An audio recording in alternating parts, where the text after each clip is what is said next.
Today we're taking a look at these NBA matches, which are happening on Wednesday, October 19, 2022, and giving you match breakdowns, betting tips and predictions in general on these games. Welcome back to High Stakes, let's get straight into it. Also, don't forget to subscribe and push that notification bell to get notified as soon as we release these sport prediction videos. And if you would like more betting tips and predictions, then check out our Patreon in the link down below. Our new Patreon is a way for us to help you improve your chances of making more money. Multiple plans are available for each and every one of you. By becoming a member of the High Stakes Patreon, you will have access to our best team picks, total picks, parlay picks and much more. Stop wasting hours of your time searching for bad betting predictions that ends up costing you a lot of time and money. Join the High Stakes Patreon now and get the best betting picks. Washington Wizards vs Indiana Pacers. Indiana is on the edge of a complete rebuild, but good enough to win 30+ games. Washington is a little better because they have Porzingis and Beal, while Kuzma is a good enough third option. They have more size up front with 6'10" Daniel Gafford coming off the bench. He started 53 games last season and as a backup, will be able to give the team more energy as a reserve. Mathurin is going to be a good one, but he'll have his defensive issues early on in the season, and the Wiz will take advantage. I think Washington is capable of winning more than 40 games this season, while the Pacers are still trying to find their identity. Will Turner be here all season or will they finally decide to tear it up completely and not partially? Our team pick is Washington minus 2.5 points. Last year, the over was 3-1 in the season series between these two teams. This year I expect that trend to continue in favor of the over. Indiana had an abysmal season last year, but they did manage to rank in the top half of the league in PPG. Their failures were in large part due to their defense that ranked 26th in allowed PPG, which supports the over 228 pick. As for Washington, they are finally healthy, and with Beal returning, their offense should be much improved. Last year Washington had the 5th highest FG percent at 47.2%. With Beal back healthy and Monty Morris now on the team, the Wizards hope to be more productive from deep as they finished last in the NBA last season in three-pointers made per game. Morris and Beal are both above average from three, and this could really help spark this Wizards offense. Washington's defense was ranked in the bottom half of the league last year as well. For all those reasons, I strongly believe the over 228 will hit. Our total pick is over 228 points. Orlando Magic vs Detroit Pistons. Last season, the Magic struggled on the offensive side of the court. According to dunksandthrees.com, they had an adjusted offensive rating of 104.3, which was the 29th lowest in the NBA. They struggled to consistently score as they didn't have a dominant scorer on the roster. Last season, Cole Anthony was their leading scorer as he led the team with 16.3 points per game.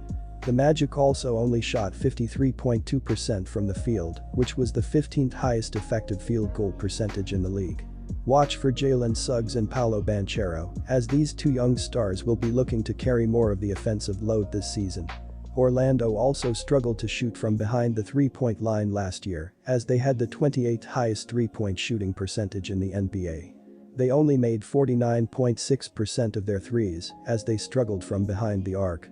The Magic also averaged 23.7 assists per game and 9.1 offensive rebounds, as they are very athletic and unselfish. On offense, the Pistons scored 104.2 points per game, which was the second least in the NBA. They struggled to consistently put the ball in the basket as they couldn't score enough points to stay competitive in their games. They also had a 106.1 adjusted offensive rating, which was the 28th highest in the league. Detroit had the lowest effective shooting percentage in the league as they shot 49.4% from the floor. They weren't much better from behind the three-point arc either. The Pistons had a 48.9% effective three-point shooting percentage. This was the second lowest in the NBA. Detroit is hoping that Noel, Knox, Bogdanovic, and Ivy can carry this team on the offensive side of the floor. They also still have their young point guard, Cade Cunningham, as he will look to ball out with these new additions on the team. Cunningham was the leading scorer for the Pistons last year, as he averaged 17.4 points per game. I'm gonna ride with the Detroit Pistons, minus 3.5 at home, as I see their offseason additions impacting this game more than most would expect. Cade Cunningham finished last season very strong, and I see him making that leap to an elite player this season. I also love the additions of Jaden Ivey and Bogdanovic, as both of these players will give the Pistons a boost on the offensive side of the floor. The Magic were also one of the weakest defensive teams last season, as I don't see Banchero helping that. He is an offensive threat, but he could struggle on the defensive side of the floor early in his rookie season. Detroit also had a higher adjusted offensive rating last season, as I see them consistently scoring more points in this game. I also see the Magic struggling on the offensive side of the floor, as they had the second lowest adjusted offensive rating last season. Both of these teams are very young, but I like the Pistons' additions better than the Magic. They will be the better defensive team and create enough turnovers to pull away throughout this game. I also expect Cade Cunningham to be the difference maker in this one. He is primed for a big year, and I see him being the best player on the court in this game. He will carry his team when they need it the most, and the Pistons will pick up their first win of the regular season. Pick the Detroit Pistons and lay the points, -3.5.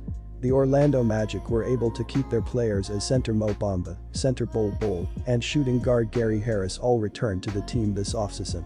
They also had the first pick in the 2022 NBA draft and selected forward Paolo Banchero, who should be an entertaining star to fill the role that they have not been able to fill at the power forward position since trading away Aaron Gordon. They also selected forward Caleb Houston with the 32nd overall pick. Looking at their numbers last year as a team, they have the second worst adjusted offensive rating in the league at 104.3, according to Dunks and Threes. They have a great young core developing with guys like point guard Cole Anthony, shooting guard Jalen Suggs, and small forward Franz Wagner, so it should not be too much longer until this Orlando Magic team is back as a contender in the East. Two bad defenses and a lot of rest typically means points are going to be flowing. There are a lot of scoring options on the court with Paolo Banchero, Jalen Suggs, Bojan Bogdanovic, Cade Cunningham, and Jaden Ivey to name a few.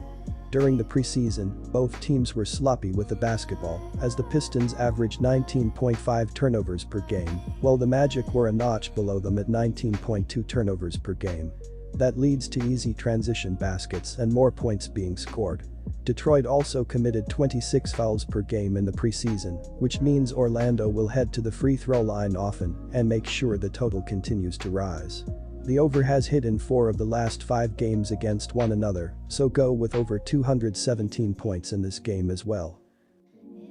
Miami Heat vs Chicago Bulls. Heat culture, fantasy or reality? Well, reality shows you that something's going right in South Beach, as Erik Spoelstra has led this franchise to 11 playoff appearances in 14 seasons, including 5 trips to the finals and 2 NBA championships to show for it. Oh, and remember Udonis Haslem?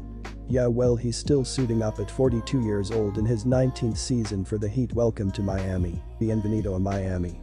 The Heat certainly weren't projected to make the run they did last season, with a Jimmy Butler missed three-pointer in Game 7 of the Eastern Conference Finals, the only thing between them and their second trip to the finals in 3 years, albeit 2019 to 2020 being the bubble season. The roster looks eerily identical to last season, with Miami's biggest move being perhaps that no big moves were made. Speculation of acquiring Kevin Durant or Donovan Mitchell quickly fizzled out, but Miami returns veterans Kyle Lowry, 36, and Jimmy Butler, 33, alongside premier defender Bam Adebayo, and last season's most improved player, Tyler Herro, who just inked a 4-year, $130 million extension to remain with the Heat. They lose PJ Tucker to the 76ers, but this is a team that should be a force in the East for yet another season. Billy Donovan enters his 3rd year as the Chicago Bulls head coach and hopes to give fans and his team another taste of the playoffs, as the storied franchise made their first playoff appearance in 5 seasons last year. The pieces are certainly there, with Zach LaVine, Demer DeRozan, and Nikola Vucevic being a strong big 3, but question marks ultimately linger over this team. The Bulls added veterans, Andre Drummond and Goran Dragic, but didn't make any notable moves to replace Lonzo Ball, whose return to the floor is unknown due to a second knee surgery since January. While not the most talented player on the team, Ball was the glue that kept the Bulls together. Just look at the Bulls' record with and without him: 27-13 before the injury, 19-23 after. Others will have to step up, but this team certainly has the talent to make a return to the playoffs for a second straight season. The biggest issue for the Bulls last season was competing with the top-tier teams, going 1-14 against the top 4 teams in the Eastern Conference, losing all 4 of their games against the Heat. In the games Ball didn't play in, the Heat won by an average of 19 points, so why go against what's already been seen time and time again? Lay the points with an experienced Miami team at home. Miami has dominated this matchup, covering the number in each of the last 4 versus Chicago. The Heat behind Jimmy Butler, Bam Adebayo, Kyle Lowry and Tyler Herro amongst others will open the season at home with a win and cover the number in the process. Miami has covered the number in 9 of the last 13 at home. Our team pick is Heat minus 6.5 points. The Bulls struggled tremendously on the defensive end, made only worse in the absence of both Ball and Alex Caruso. While Caruso will make some impactful plays on the defensive end, the loss of a plus perimeter defender in Ball is going to show up at times. Ayo Dosunmu may be in for a long night having to deal with both Butler and the three-point making ability of Herro, Max Strus, and Duncan Robinson. The Bulls were one of the worst teams defending the perimeter last season, and there's little to suggest that improves this year, at least until Ball returns, if he returns at all. Look for this to be more of a run-and-gun game, dominated by guard play. Take the over 216 points.